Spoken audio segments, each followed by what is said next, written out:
Alright, I thought we'd do a quick little video here on how to care for your queen bees and what to look for when they first arrive. So this is Todd, owner of Dancing Bee and operator. So I'll try to convey what I've learned here bringing queens over the last many years. Okay, so here's a partial box of queens that came in the other day. With COVID and flight restrictions, things are just taking longer to get to us. So these guys have been on the road for about 3 days.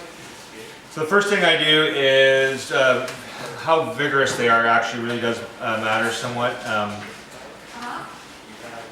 So when I look at these, they're not running around like crazy. They're kind of sitting in the cages. Often that can have a lot to do with the temperature of the room they're sitting in, when they were last watered, things like that.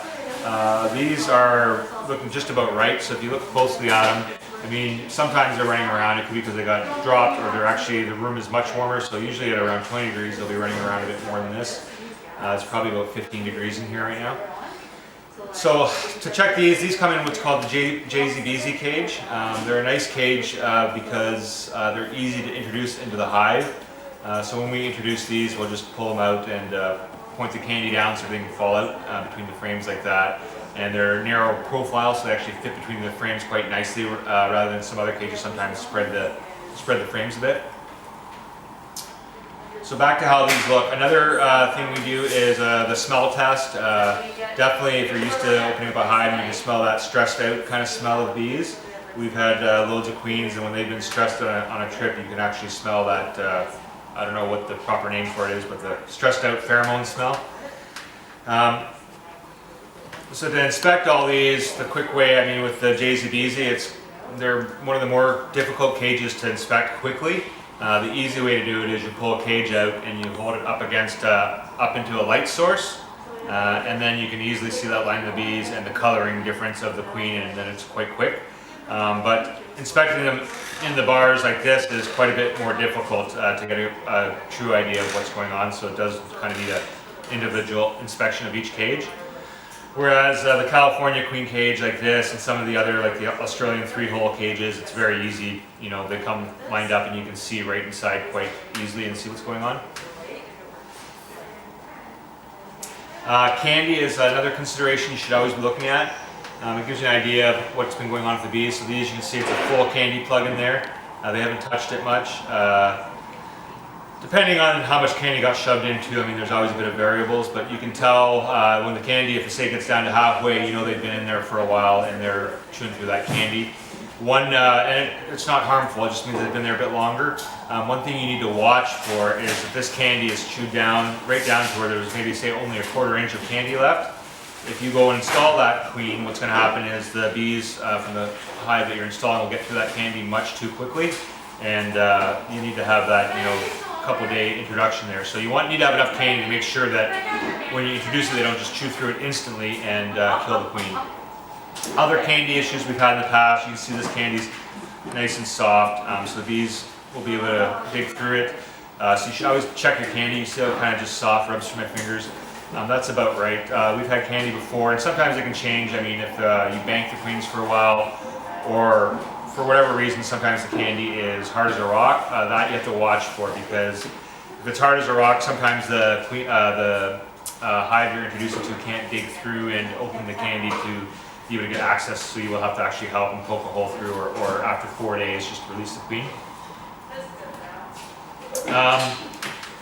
For direct releasing these cages, it's kind of nice. All you need to do is, and there's a lot of time when we'll direct release, so say packages, we'll test a few. If the queen comes out on the frame and she's immediately accepted, we'll start directly introducing queens to save time and get the queen laying quickly. Works great as long as you know what it looks like when the queen, as long as you know what it looks like when the bees are going to want to accept the queen right away, which is, you know, they're feeding her instead of jumping on her. So to release her, we just always open this one, that'll pop that hole open like that, and then just put it back in the hive and leave it. That's released, okay?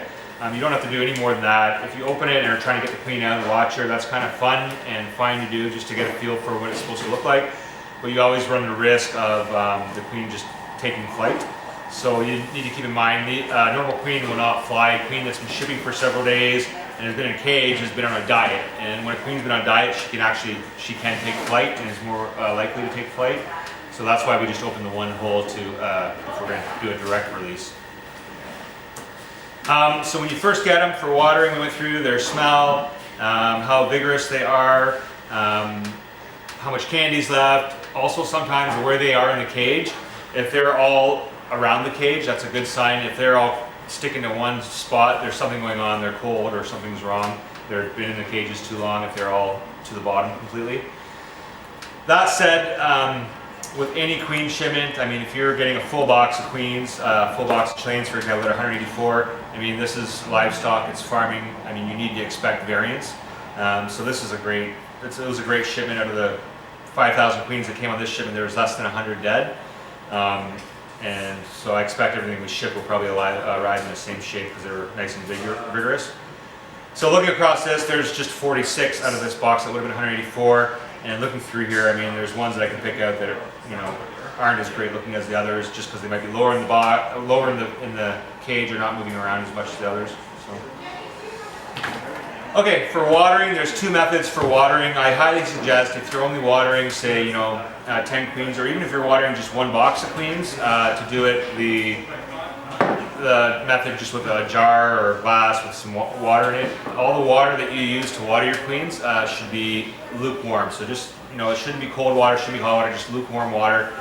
And the biggest mistake I see when people water queens is they think they can help by adding some sugar water, or even worse, adding some honey, or they'll dab the cages with honey. Worst thing you can do. The queens, all they need is water, and I'm going to demonstrate how to water them here in a second. So anyhow, with just a box of queens and not too many, this is the safer, better method to go because you know exactly what each cage is getting then. So I'll just show you how to do it. So that's lukewarm water. I'll have like this. I use 2 fingers, just dip like that, and you don't want it dripping on the bees. So I just go like that, give it a shake, and then I just rub across the top. And ideally what you want is the water friction to hold to the outside of the cage. And not drip. So we're putting water, the friction's holding it between the little openings there, but not enough so it drips inside the bees. So I just go like that, each one, and it gets fast. We can go like this. And the idea is they're getting very little water. You're just hydrating them a tiny bit where if they're thirsty, they can come up and lick. And you'll see if they run up and they're immediately, like these guys here, they're running up immediately, licking on it, taking it down. You can leave them a couple hours and try a tiny bit more and see if they want to lick it. But normally, all you need is that twice a day. First thing in the morning, at night, and they're good on your kitchen counter for 2-3 days while you're trying to make up your splits. That said, during that 2-3 days, you should be keeping an eye on them. So when they first arrive, take a good mental note of how they look in the cages, how many are alive when you get them, if there's a few dead ones. And then the first day, if you have one more dead one, or if they've slowed down significantly, that would be an indication, emergency here, you need to get them into a hive or at least banked so they can be taken care of until when you can use them. So I'll continue going with this water so you get a sense of how fast you can do it, and it's pretty straightforward and easy, so just dip like that.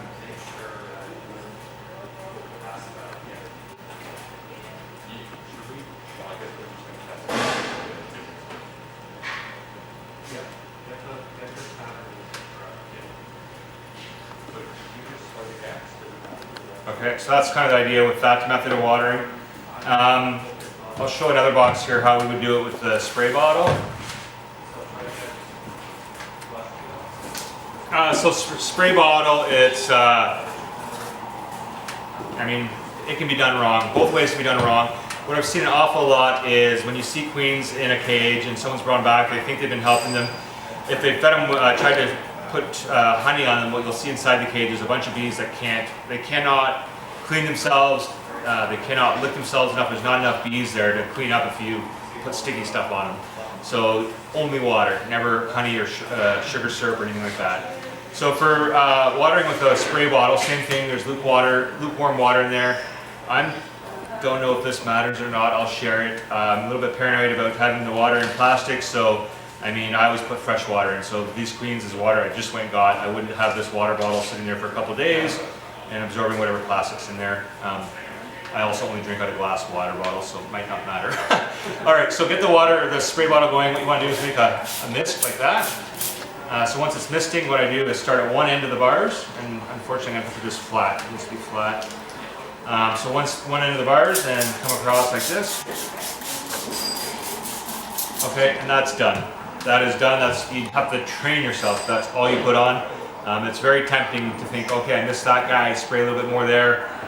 Too much water will kill them faster than not water them actually. So another thing you can watch for in cages is something like this. You can see these cages on this bar. You can see the difference quite obviously. So Chile normally does not bank their queens. They're picked totally fresh. You can tell this was indeed banked. I don't know how close you can get in on that shot though. You can see the queen is marked in there. You can see a white dot walking around. Totally healthy, just as healthy as this one. Banking actually, we can get into that in another video, but banking actually really helps with your acceptance and it fattens up the queen. There's nothing wrong with banking for a week or two. After a week or two, then you have problems. But all right, I hope that helps and people getting a good idea of what they're looking for when they first receive their queens and how to basically water them. That's what the video is about. Okay, and so when you do find cages that are slower, for example, if you find a cage that has one dead attendant in it, not a big deal. I mean, Chile will be loading their attendants by hand, and I've loaded plenty of attendants by hand. And what you're doing is you're grabbing attendants, you'll pop in about 5, 6, or whatever amount of attendants you're going to put in, and one of those attendants, I mean, as you're putting it in, if it stings you on the way in, you can't really get that attendant out, and you've got a dead attendant in that one cage. So you see one dead attendant in a cage, that's usually what it is. So, so if you find the dead one, you can try to investigate and see what happened. So to open these cages again, you pop that off. That usually doesn't pop off like that. And then open this and have a look. All right.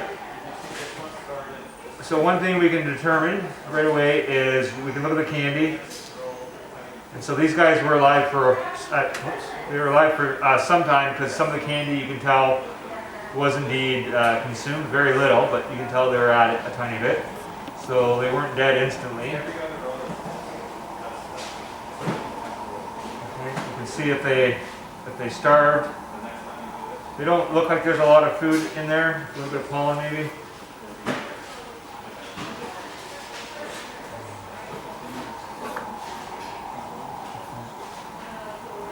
Alright, and there's the dead queen. Anyhow, I just wanted to mention that when you see 1 or 2 dead attendants, that it could be just, you know, they stung someone on the way in there. It's not a big deal. Check this one out. So this one, pop that open.